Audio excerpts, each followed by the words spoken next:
In a busy train station on Christmas week, a security guard suddenly slices a busker's power cord, humiliating an older man dressed in a threadbare Santa suit. A young barista risks her job and pay by powering his keyboard from her kiosk, standing her ground as managers shut her down and issue a citation. Quiet care and a small discovery about the man's medical appointment spark low-key changes in the station that outlast the moment. Just a quick note before we begin. Hit like, share this with a friend, and subscribe for more. Also, let me know in the comments which country you're watching from.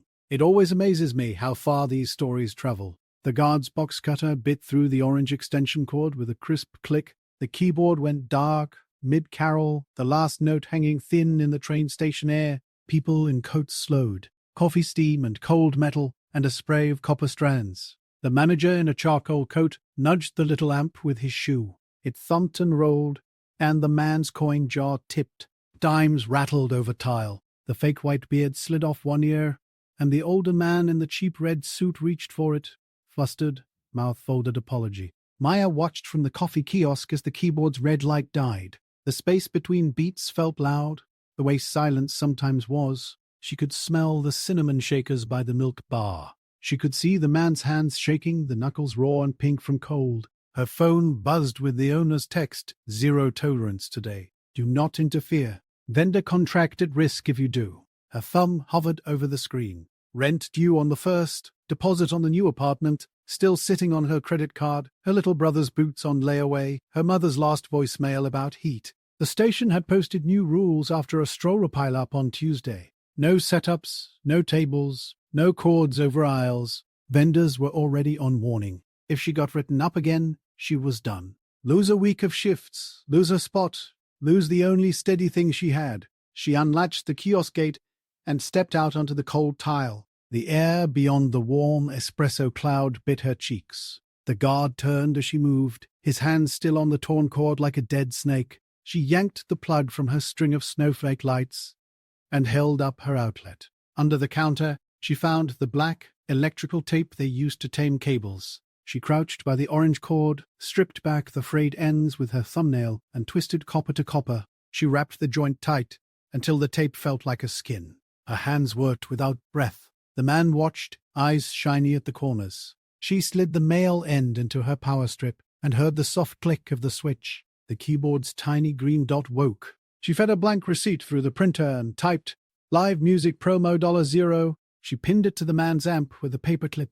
She dragged her spare stool over and set the keyboard on it so it wouldn't sag. She gestured him in, tight to the side of the kiosk, out of the flow. The station manager moved in, tight jaw, clipboard under one arm. "No permit," he said. He didn't shout. His eyes were tired. "We just had a fall on Tuesday. Clear the lane. You know the rules." "Then cite me," she said. "He sits here. The lane's clear. You cut his cord. If you want to cut mine, you shut me down and file it with my name." She planted one foot on the power strip like she could hold the whole kiosk in place with her heel. The station manager stepped to the kiosk's breaker panel and flipped the gray switch. The grinders whirred down. The overhead menu blinked and went black. The espresso machine hissed once, then went quiet. Maya swallowed. Her morning sales went with it, minute by minute, like coins rolling away. The owner called her phone. "Turn that off now," he said, voice tight, tinny over the noise. "Facilities called me. If you want to work next week, you stop this right now." Maya looked at the man in the red suit, the little tremble in his fingers. "Suspend me then," she said, and ended the call. Her thumb shook. The guard wrote a citation on a pad with carbon paper. He didn't look at her like a villain, just tired. He tore the top sheet and handed it to her. "Vendor interference. Fine due by close of business." She signed with her full name in pen that dragged. A woman in a grey coat stepped out of the line and placed a 5. Then another. "Play," Maya said, soft, to the man. He touched 2 keys and found the shape of a song, thin but steady. No amp now, just plastic keys and muscle memory. She tugged the man closer to the kiosk nook where the wind didn't bite as hard. She angled her body so people flowed past on the other side. "Hands," she said. He held them out, palms up, red and cracked. She grabbed alcohol wipes and dabbed the scrape. He sucked a breath between his teeth. She blew out of habit like with her brother's schoolyard cuts.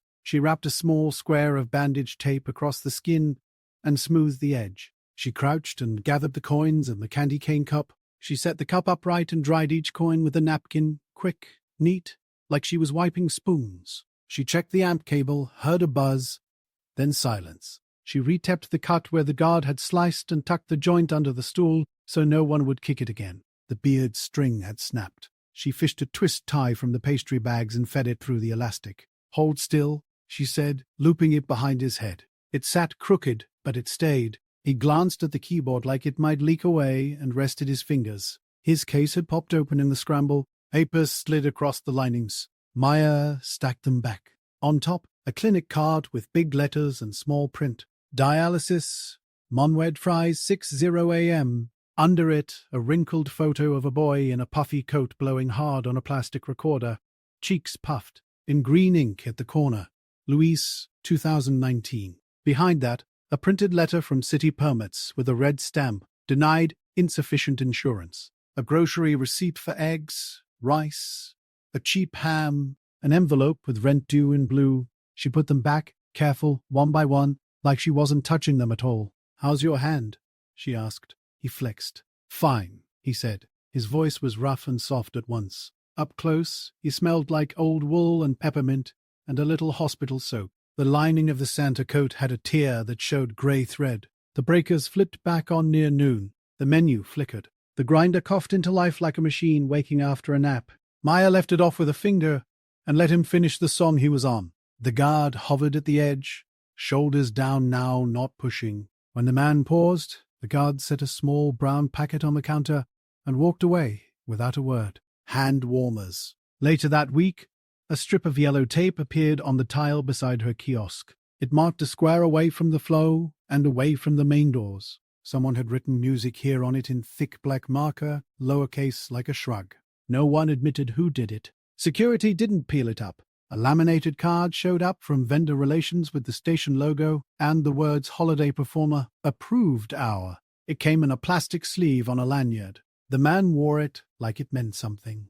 Tucked under the red coat, the guard still barked at other people sometimes. But he nodded to the man and to Maya when he passed. She lost 2 morning shifts, picked up nights at a different kiosk across the platform. The night crowd was different, faces shadowed, fewer families with strollers, more single cups to go. She missed the way morning chatter laid over the tracks like static. On her break, she stood by the cold pillar and watched from across as the red suit took the marked square and set down the keyboard. His head stayed low, but his hands were sure now. He played with his shoulders relaxed. The station manager swapped the no loitering sign near her store for one that read "Keep walkways clear, thanks." Same idea, different tone. A small tip jar lived on her counter with a note that said, "For music." Nobody told her to take it down. Security started keeping a roll of bright yellow cable covers at the desk. People stepped over the cords without looking. No one cut anything. On Christmas Eve, the cold found every gap in the station, but she didn't mind it like before.